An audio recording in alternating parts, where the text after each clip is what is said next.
20. The Mexican government gave him land.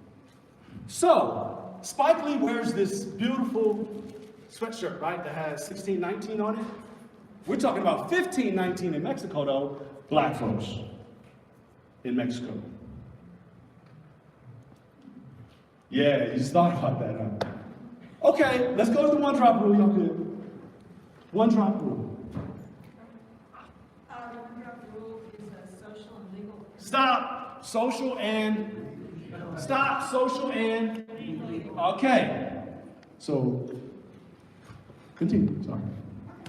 A racial classification that was historically prominent in the United States in the 20th century. It asserted that any person with either one ancestor of sub-Saharan African ancestry, one drop of black blood, is considered black, Negro in historical terms. Okay. So, let's recap. This is the recap of the intersectionality. Black conquistadors were familiar with the genocide that they participated in. Were in Mexico 100 years before slaves, quote, were on the east coast of what we call the United States. Now, so, do you think that any of those black people who went to Mexico had babies? I'm just saying. The other thing is, when black people were in Spain, how long were they there? How many? 800 years. Did they have any babies? They did, right? So you had black people coming from Spain. That's why they could hitch a ride from Africa, because it was on the way. 100 years before. Are Hispanic people white? Well, that depends on who you're talking to.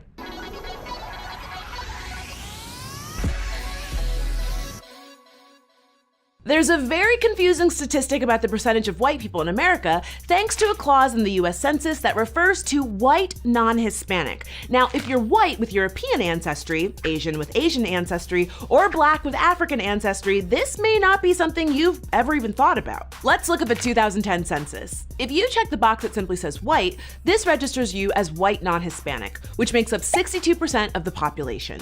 But together, white Hispanics and Latinos are 77% of the population. Now, if that seems like a quick way to boost the number of white people living in this country, that's because it kind of is. And if that also seems really confusing, that's because it is. So if you ever hear anyone say, "This is America and 77% of it is white," whether they know it or not, they are in fact including a very large number of people who identify as Hispanic or Latino. If you look at the 2010 census application again, the difficulty is that Hispanic is not considered a race. The census asks you to choose your Hispanic, Latino, or Spanish origin, then choose your race between the 6 categories offered. Not only is this a hell of a shock when you consider that over 55 million US citizens are Hispanic, but I guess the some other race category is supposed to be a passive-aggressive catch-all for their beautifully diverse culture?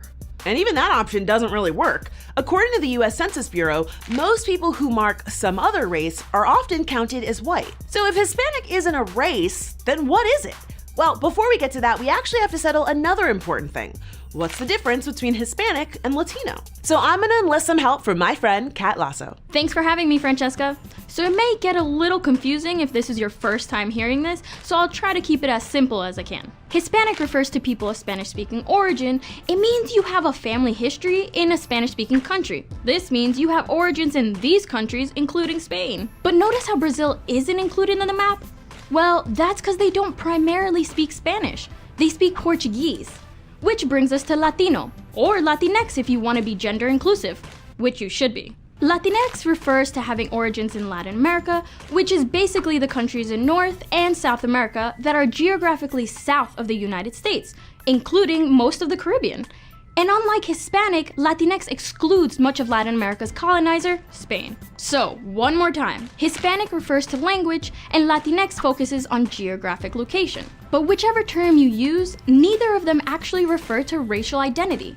Just like America, Latin America has a long and complex history that intersects between native people, European colonization, African slavery, and global immigration patterns. Which is why there are white Latinos, native Latinos, black Latinos, Asian Latinos, and every kind of mixture that you can think of. Does that help?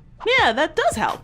But I think part of the problem we're dealing with here is the broader confusion between ethnicity and race. As we've covered, race is not biologically real. It's basically an ever-shifting categorization that sometimes includes ethnicity and sometimes doesn't. But when it comes to ethnicity, there are legitimate differences between groups of people that aren't based on external characteristics. And yes, ethnicity can get fuzzy, but there are cultural practices you can associate with it, like language, cultural values, and traditions. Which is why if an Argentinian couple adopts a baby from China, that baby will most likely grow up speaking Spanish and rooting for Lionel Messi. The simple answer?